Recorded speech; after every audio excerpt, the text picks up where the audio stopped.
ಕಿತ್ತೂರಿಂದ ಖಾನಾಪುರದಿಂದ ಅರವಿಂದ್ ಪಾಟೀಲ್. ಇವತ್ತು ಟೋಟಲ್ 7 ಮಂದಿ ನಾಮಿನೇಷನ್ ಮಾಡಿದ್ರಿ. ಇನ್ನು 6 ಜನನು 11ನೇ ತಾರೀಕು ಮಾಡ್ತಾರೆ. ಅಂದರೆ ಟೋಟಲ್ ನಾವು 13 ಸೀಟ್ಗೆ ಇಲೆಕ್ಷನ್ ಆಗ್ತಾಯಿದ್ರಿ. ಇವತ್ತೇಳು ಅವತ್ತು 6 ಅಂದರೆ 13 ಸೀಟ್ಗೆ ನಾವು ಇಲೆಕ್ಷನ್ ಮಾಡ್ತೀವಿ.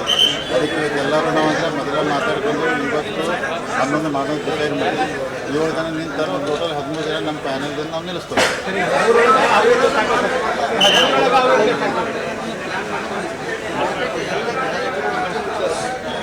ಬಹುಶಃ ಯಾಕಂದ್ರೆ ನೀವೆಲ್ಲ ನೋಡಾಕತ್ತಿರಲ್ಲ, ಈ ಸಲ DCC ಬ್ಯಾಂಕ್ ಬಗ್ಗೆ ಭಾಳ ಜನ ಅಂದರೆ ನಾಮಿನೇಷನ್ ಫೈಲ್ ಮಾಡತ್ತಾರು. ಯಾವ್ದಿರೋದು ಆಗ್ತೋ ಇಲ್ಲೋ ಗೊತ್ತಿಲ್ಲ. ಅದೇ ನೋಡೋಣ 11 ತಾರೀಕಿಗೆ 3 ಗಂಟೆ ಲಾಸ್ಟ್ ಟೈಮಿಂಗ್ ಐತೆ.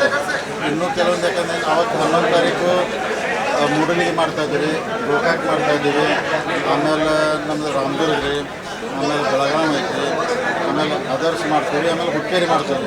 ಅಂದ್ರೆ 13 ತಾರೀಕು ನೋಡೋಣ. ಎಲ್ಲರೂ ಕೊಡ್ರಿ ಅಂದ್ರೆ ಪ್ರಯತ್ನ ನಡೆದಿತ್ತು. ಸರಿ, ಚುನಾವಣೆ ನಾವು ಎಲ್ಲದಕ್ಕೂ ರೆಡಿ ಅದಾರೆ, ನಿಮಗೂ ರೆಡಿ ಇದೆ, ಚುನಾವಣೆ ಅದಕ್ಕೂ ರೆಡಿ ಇದೀವಿ. ಸೊ ಒಟ್ಟು ಸದ್ಯ ಮೇಲೆ ನೋಡಿದ್ರೆ ಚುನಾವಣೆ ಆಗೋ ಲಕ್ಷಣ ನಾವು ಚುನಾವಣೆ ಆಗ್ತವೆ. ಬೆಳಗಾವಿ, ಗೋಕಾಕ್, ಮೂಡಲಗಿ ಮತ್ತು ಹುಕ್ಕೇರಿಗೆ ಯಾರೆಲ್ಲ ಫೈನಲ್ ಆಗಿದೆ? ಇನ್ನೂ ಆಗಿಲ್ಲ. ಹುಕ್ಕೇರಿಗೆ ಆಲ್ರೆಡಿ ರಾಜೇಂದ್ರ ಪಾಟೀಲ್ ಹೇಳಿದ್ರಲ್ಲ ನಾವು, ಅವರನ್ನು ಕ್ಯಾಂಡಿಡೇಟ್. ಆದರೆ ಮೂಡಲಗಿ ಆಗಿಲ್ಲ, ಗೋಕಾಕ್ ಆಗಿಲ್ಲ, ಬೆಳಗಾಂ ಆಗಿಲ್ಲ, ಅದರ್ಸ್ ಆಗಿಲ್ಲ. ಸೊ ಅದನ್ನು ಆಮೇಲೆ ಫೈನಲ್.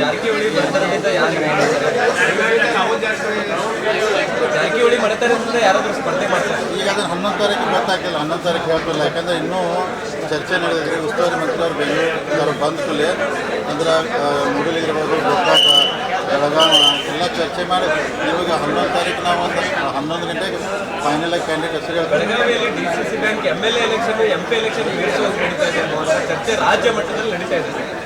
ಇಲ್ಲ, ನಾನು ಮೊದಲು ಹೇಳಿದ್ದಿಲ್ಲ ರೀ, ಚುನಾವಣೆ ಆಗಬೇಕು, ಎಲ್ಲರೂ ಮತದಾರರು ಹೋಗಿ ಭೇಟಿ ಆಗಬೇಕು, ರಿಕ್ವೆಸ್ಟ್ ಮಾಡೋಕೆ 20-20 ವರ್ಷ ಮೊದಲೇ ರೀ ಒಂದೊಂದು ತಾಲೂಕಿಗೆ ಅಂದ್ರೆ ಚುನಾವಣೆನೇ ಆಗಿಲ್ಲ ರೀ. ಅದಕ್ಕೆ ಎಲ್ಲರೂ ಅಂದರೆ ಮತದಾರರಿಗೆ ಹೋಗಿ ಭೇಟಿ ಆಗಬೇಕು, ಹೇಳಬೇಕು, ಕೇಳಬೇಕು. ಇದು ಒಳ್ಳೆಯ ಬೆಳವಣಿಗೆ, ಚೆನ್ನಾಗಿ ಸಮಾಧಾನ ಇಲೆಕ್ಷನ್ ಆಗಲಿ ಅಂತ ನಮ್ದೆಲ್ಲ ಆಸೆ ಇದೆ.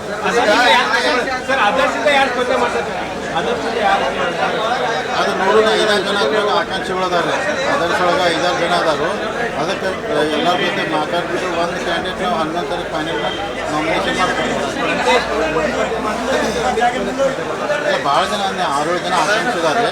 ಅದ್ರೊಳಗೆ ಎಲ್ಲರ ಜೊತೆ ಮಾತಾಡ್ಕೊಂಡು ಒಂದು ಕ್ಯಾಂಡಿಡೇಟ್ ನಾವು ಫೈನಲ್ ಮಾಡ್ತೀವಿ. ಈಗ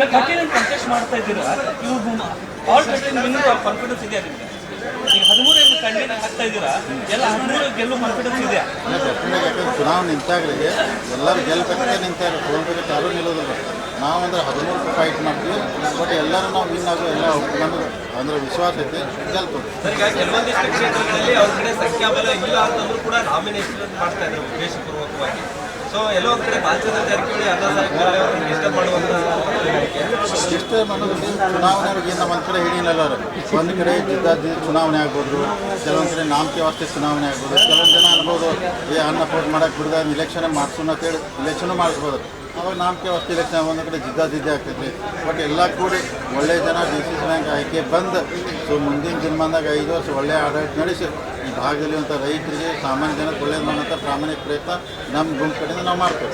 ಶಾಸಕರು ಮತ್ತು ಮಾಜಿ ಶಾಸಕರು ಯಾಕೆ ಪೈಪೋಟಿ ಬಿದ್ದಿದ್ದಾರೆ ಅಂತ ಈ DCC ಬ್ಯಾಂಕ್ ಅಧಿಕಾರ ಇದು ಭಾಳ ಚರ್ಚೆ ಆಗ್ತದೆ. ಇಡೀ ರಾಜ್ಯಾದ್ಯಂತ ಬೆಳಗಾವಿಯ ಶಾಸಕರು, ಮಾಜಿ ಶಾಸಕರು ಈ ಅಧಿಕಾರವನ್ನು ಯಾಕೆ ಹಿಡಿತಾ ಇದ್ದಾರೆ, ಪೈಪೋಟಿ ಬಿದ್ದಿದ್ದಾರೆ? ಅಂದರೆ ಒಂದು ಅಂದರೆ ಭಾಳ ಜನ ಏನಂದ್ರೆ DCC ಬ್ಯಾಂಕ್ ಡೈರೆಕ್ಟ್ ಆದರೆ ಮುಂದೆ MLA ಆಗ್ತಾರೆ ಅಂತ ನಿಮ್ಗೆ ಆಸೆ ಇರ್ತಾವ್ರಿ. ಅಥವಾ ಮಾಜಿ ಶಾಸಕರು ಮತ್ತು ಅವ್ರು ಇನ್ನೂ 2022 ಇದ್ರ ಮುಖಾಂತರ ಆರ್ಗನೈಸ್ ಮಾಡ್ಬೇಕಂತ ಇರ್ತೈತಿ. ಇದೊಂದು ಉದ್ದೇಶ. ಇದನ್ನು ಬಿಟ್ಟು ಇನ್ನೂ ಕೆಲವೊಂದು ಜನಕ್ಕೆ ಅಂದರೆ DCC ಬ್ಯಾಂಕ್ 4 ತಿಂಗಳ ಮೊದಲೇ ಪ್ರಚಾರ ಶುರು ಆಯ್ತಲ್ಲ ರೀ, ಏನೋ ಐತೆ ಅನ್ನತ್ತಾರೆ.